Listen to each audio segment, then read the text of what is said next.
A USDC é a segunda maior stablecoin do mercado e tida por muitos, até então, como a mais confiável de todas. Porém, agora vieram à tona alguns indícios de que, quem sabe, ela pode vir a colapsar. E se isso vier a acontecer, com certeza vai ser um duro golpe para o mercado cripto. Mas vem aqui comigo no meu computador entender um pouquinho melhor essa história. É importante frisar que, por enquanto, tudo isso são apenas rumores, mas são rumores bem fundamentados e que foram trazidos à tona por um usuário anônimo do Twitter que se diz um insider do mercado. O que ele diz?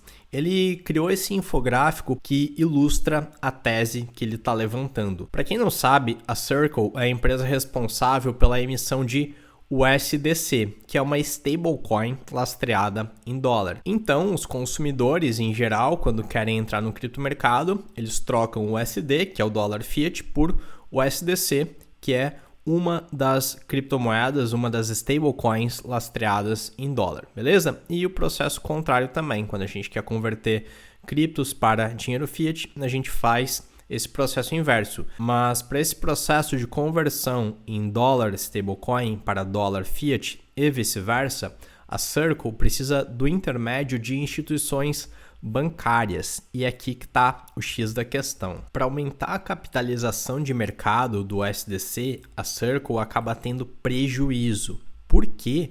Porque ela paga uma tarifa maior do que é praticada pelo mercado para a Signature e a Silvergate, que são os dois bancos envolvidos nesse processo que eu acabei de mencionar. E ele ainda prossegue. Segundo fontes, lembra que ele se diz um insider do mercado, portanto, em tese, ele tem acesso a fontes com informações privilegiadas. Segundo as fontes dele, as empresas praticariam uma taxa de interesse de aproximadamente 5% ao ano. 5% ao ano em dólar é uma taxa muito alta. Aqui no Brasil, como as taxas de juros são também muito altas, a maior parte das pessoas não tem noção disso. Lembra que o Fed está aumentando os juros e agora, se eu não me engano, na última reunião foi para 1,75 ao ano. Isso já está causando um rebuliço no mercado, né? Então, 5% ao ano é muito mesmo. E isso levaria a Circle a perder dinheiro consistentemente. Por conta desse esquema, a Circle teria perdido, segundo ele, 500 milhões de dólares só no primeiro trimestre agora de 2022 e é projetado que perca 1,5 bi até o fim do ano. Bom, mas como que esse negócio se sustenta até então? E um parênteses aqui. A gente até o momento não tem um pronunciamento oficial da Circle em relação a essas declarações. Até bem pouco tempo atrás, ela era conhecida como uma instituição bem sólida e confiável e que passava por uma auditoria rigorosa. Inclusive no site deles tem a apresentação dessas auditorias externas, tá legal? Bom, mas prosseguindo aqui nessa teoria. Aí você me diz, isso aqui é uma teoria da conspiração ou faz sentido? Ele diz que as reservas de USDC estariam sendo investidas e recicladas nessas plataformas dessas instituições bancárias e que fazem repasse aos bancos. Aqui são plataformas de pagamento que fazem repasse aos bancos. Mas olha só, como essas duas instituições aqui são bancos, eles têm a condição de utilizar essas reservas em USDC com alavancagem. Eles podem operar essas reservas de um modo alavancado e eles também são incentivados, já que eles podem operar essas reservas alavancados, a emprestar o USDC. O empréstimo exagerado de USDC sem um lastro real, ele infla de forma artificial o market cap dessa moeda. Hoje, a USDC é a segunda maior stablecoin em capitalização de mercado, ficando apenas atrás da Tether. E a Tether já é mais conhecido esse caso, mas também tem rumores de que ela não tenha os lastros que ela diz ter. Tanto a Tether quanto a USDC são stablecoins que, em tese, deveriam ter um lastro, ou seja, para cada USDC deveria ter um USD, que é o dólar fiat real, em depósitos, diferente de stablecoins algorítmicas, como por exemplo a da Terra, que acabou colapsando recentemente, né? Bom, e ainda prosseguindo aqui, segundo essa teoria, a Circle, embora seja uma empresa auditada, ela possui uma offshore nas Bermudas para evitar justamente essa regulamentação. Esse ponto aqui que eu mencionei mais para trás, eu deixei em vermelho porque, segundo fontes, as empresas praticariam, a gente não tem como confirmar isso, né? Então, esse é um ponto de alerta nesse relato. Será que realmente eles estão fazendo esse conluio aqui? Será que não é um concorrente buscando minar a credibilidade da USDC e da Circle? Bom, a gente já viu aqui no canal, mostrei alguns indícios de que a deflagração do colapso da stablecoin da Terra foi possivelmente em decorrência de um ataque coordenado, né? Bom, os fundos USDC estariam emprestados a credores de alto risco. E aqui eu já coloquei em azul porque esse ponto aqui eu acredito que é o que dá credibilidade a essa história.